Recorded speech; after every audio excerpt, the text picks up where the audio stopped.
A very good morning, everyone, and welcome to e-learning classes of economics. My dear students, in previous lecture, that is lecture number 10, we covered chapter number 2 from your book Indian Economic Development. And now in this lecture, that is lecture number 11, we are going to start your third chapter, Agriculture, Industry and Trade. बेटा new books के according chapter number 4 और 5 जो हैं third chapter में ही मर्ज हो गए हैं और ओल्ड बुक्स में ये चैप्टर नंबर 3, 4, 5 हैं. So now your third chapter is agriculture, industry and trade.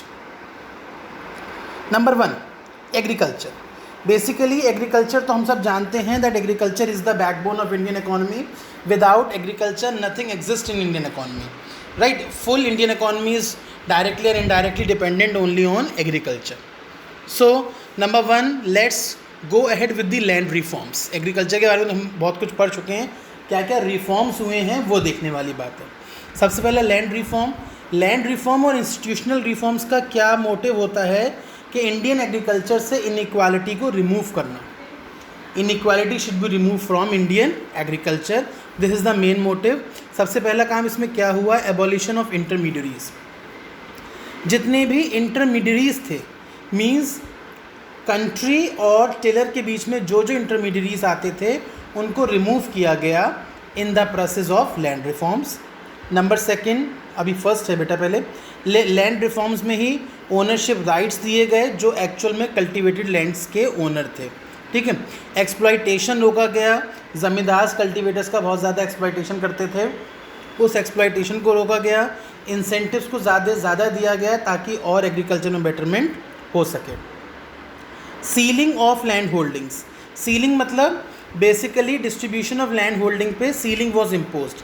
Ceiling का क्या मतलब होता है कि maximum size of cultivable land that an individual और a family could own.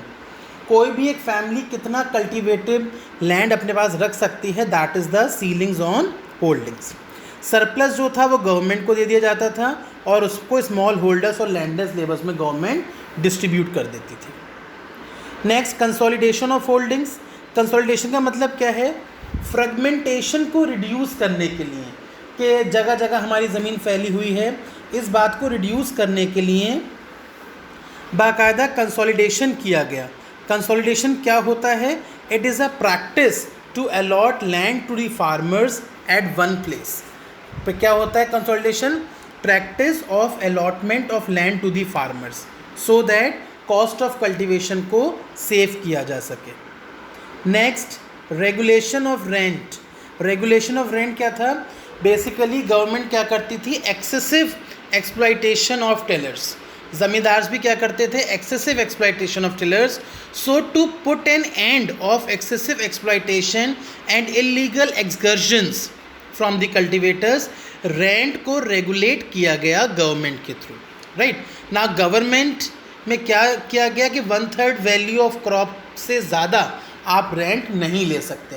Suppose कीजिए अगर 9,000 की अर्निंग हुई है तो up to 3,000 you can take from the farmer. Cooperative farming, this was also the initiative taken to promote the small land holders. जो छोटी छोटी ज़मीन के ओनर थे उनको प्रमोट करने के लिए कोऑपरेटिव फार्मिंग को लॉन्च किया गया. Now, partial implementation of land reforms.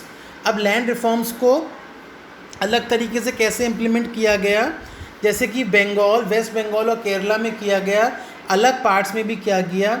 Y, because the zamindar in most cases manage to evict the tenants. Tenants को परेशान कर रहे थे zamindar and they were showing them as the cultivators. So to remove this practice, partial implementation of land reforms was done. The landlords challenged these sealing legislations in court, which provided the landlords enough time to await the sealing, etc. Right?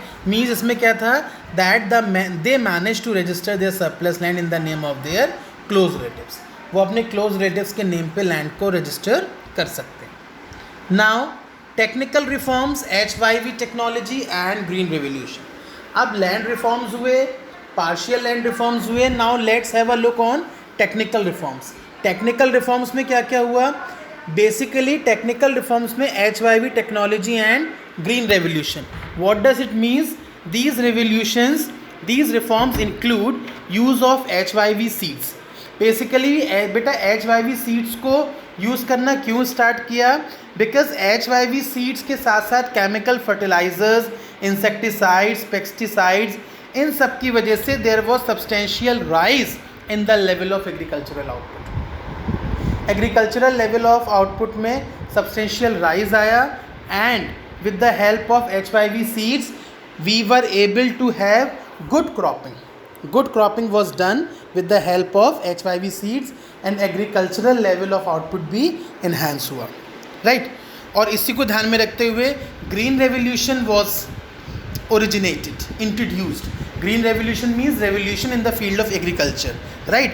It started happening in the year 1967 and 68. Now what were the elements of HYV technology? HYV technology में सबसे पहला था use of HYV seeds. 1965 से ही high yield variety seeds को use करना start कर दिया गया so that there should be substantial rise in agriculture output. Next, use of chemical fertilizers.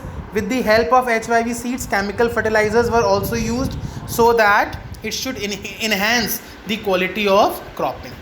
Use of insecticides and pesticides. Insecticides और pesticides को भी use किया जाने लगा. किस वजह से? So that the crop should be prevented, protected from the pest and other diseases. Expansion of irrigation facilities. With the help of HYV seeds irrigation facilities को भी एक्सपेंड किया गया. Why? Because expansion irrigation was needed at every stage. We were not having artificial means of irrigation. Now we started with that also.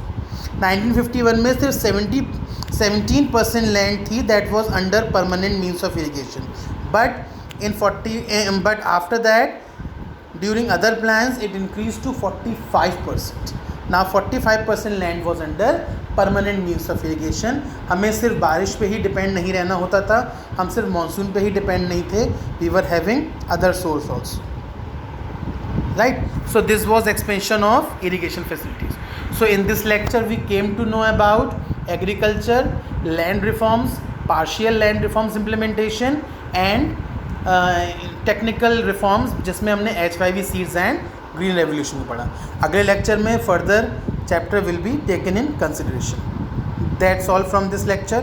Thank you.